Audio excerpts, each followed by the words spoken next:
Update po tayo sa pagdinig ng Senado tungkol sa pag-aresto kay dating Pangulong Rodrigo Duterte. May ulat on the spot si Ian Cruz. Ian?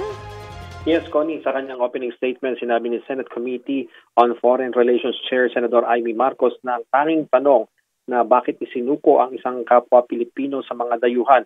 Ani Marcos, malaki pa ito sa pag-aresto sa dating Pangulo dahil tungkol daw ito sa dignidad ng mga Pilipino na ngayon pa lamang nangyari na ang isang Pilipino ay kinaladkad palabas ng bansa.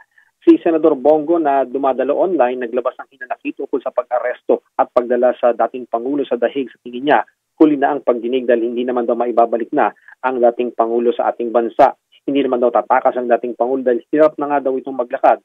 Pero labis na mabilis ang pagdala sa kanya sa ibang bansa. Nanindigan ng iba't ibang ahensya ng pamahalaan na matapos mag-withdraw ng Pilipinas sa ICC epektibo noong 2019.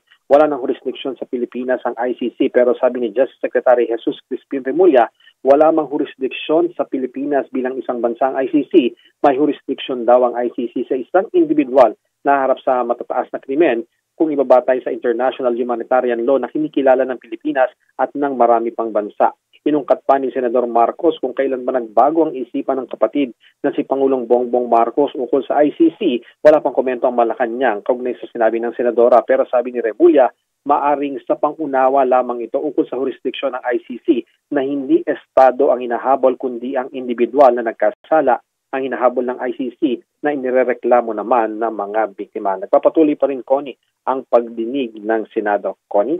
Maraming salamat, Ian Cruz.